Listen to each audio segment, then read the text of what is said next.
Hello, नमस्ते. श्री स्वामी समर्थ सगळ्यांना. तर आज आहे नारळी पौर्णिमा आणि नारळी पौर्णिमेच्या तुम्हाला खूप साऱ्या शुभेच्छा.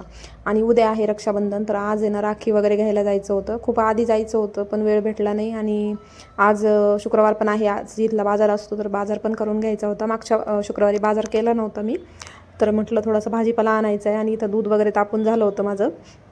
तेच बघत होते दुधामध्ये काही पडलं आहे का म्हणून जरा जवळून बघत होते, तर काय नव्हतं ते. तर मग इथं चहा वगैरे माझा झाला होता. आर्यनसाठी चहा चालू होता आणि मध्ये पाणी वगैरे तापायला ठेवलं प्यायचं. भांडे वगैरे सर्व घासून झाली होती माझी आणि आर्यनला चहा द्यायचं काम चालू होतं. तर मग वेळ खूप दिवस झाले तूप करायचं होतं. तुपासाठी मी इथं तूप करण्यासाठी बाहेर साय काढून ठेवली फ्रीजमधून आणि तूप करायला घेतलं. तेवढ्यात मध्येच आर्यनची एवढी लोडबोड चालू झाली ना की बोलला आंघोळ करायचे, पाणी ठेवा. तर कसं ठेवणार, एका हाताने शूट करते, परत एका हाताने तूप करायला घेतलं आहे, मोबाईल पकडला आहे. नंतर तू मध्येच आला आणि बघा आता काय बोलतोय.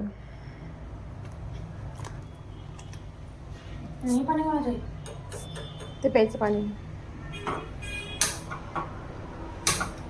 जमतंय का?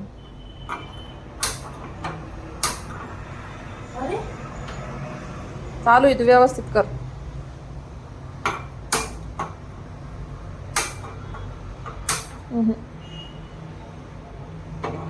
मत करणार. हां ठेव आता,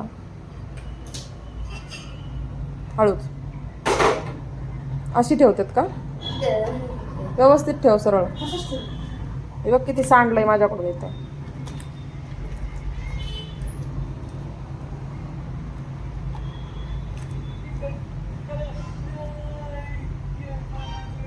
आणि मग त्याचं चहा वगैरे झाल्याच्या नंतर पाणी वगैरे त्यांनी तापायला ठेवलं. आणि इथं बघा ना, माझ्याकडून तुम्ही बघितलंच असं खूप सारं सांडलं होतं. मग ते पटकन मी आधी क्लीन केलं, कारण खराब दिसत होतं नाही का, कसं घाणवाणी वाटतं सारखं म्हणून. तरी तर नेहमी पण सांडलं ना मी लगेच पुसून घेते, एका हातासरशी एक फडकं ठेवीतच असते. नंतर असं छानसं तूप म्हणजे लोण्याचं हे करून झालं माझं. आणि ते धुवायला घेतलं, स्वच्छ क्लीन करून धुवून असं मस्त पाणी निथळून ठेवलं. आणि इथं मी हे एवढं बघते आता किती होतं आहे, तुम्हाला दाखवते. आणि नंतर मग पाणी त्याने जे पाणी तापायला ठेवलं त्याच्यावरच मी प्यायचं पाणी पण थोडंसं ठेवलं होतं प्यायला.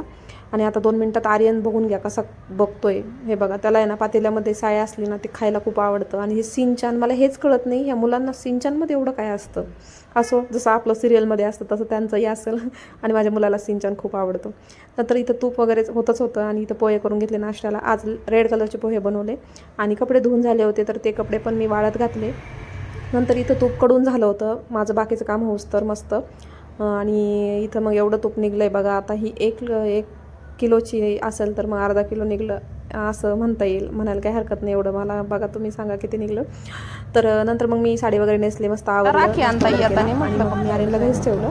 आणि मी मार्केटमध्ये गेले, भाजीपाला सगळा घेतला. त्याचा व्हिडिओ मी काही शूट केला नाही. आणि बाकीचे फळं वगैरे घ्यायचे होते आर्यनसाठी, ते पण घेतले. आणि मध्येच येताना असे राखीचं छोटंसं स्टॉल लागलं होतं. खूप सुंदर राख्या होत्या. त्या लेडीज म्हणजे टीचर आहेत पण त्या असं राखी घेऊन बसल्या होत्या. तर मग मी त्यांच्याकडूनच काही उपयोगच नाही. आणि कसं होतं माहिती का, शॉपमध्ये गेलं ना खूप महाग असतात आणि ते बिलकुल कमी करत नाही. तर ह्या ताईंनी मनानेच खूप कमी केलं, बऱ्यापैकी कमी केलं. म्हणजे नाही का, 10ला सुंदर दिसते फोटोमध्ये, 20 रुपयाची, 18 रुपयाची. तर ते असं मला बऱ्यापैकी त्यांनी कमी केलं. मग मी अशा घेतल्या. आणि खूप सुंदर सुंदर डिझाईन होती, सिम्पल होती. आणि कसं आहे ना, मला तर भाव नाहीच आहे बरं का, पण मी पप्पांना राखी बांधते. आणि माझी छोटी बहिणी ती माझ्या मुलाला राखी बांधते. आणि मी माझ्या बहिणीला बांधते, बहीण मला बांधते. आमचं असं नातं आहे. आम्ही दोघी बहिणी असल्यामुळं एकमेकीलाच राखी बांधतो. आम्ही दोघी एकमेकीच्याच रक्षणकर्त्या आहोत. नंतर घरी आलो आणि असं आर्यनचं चाललं होतं कोणतं फ्रूट खाऊ, मम्मा एवढे फ्रूट घेऊन आली, तुम्ही आता काय खाऊ, असं चाललं होतं. आणि असा होता माझा आजचा अर्धा दिवस. बाय.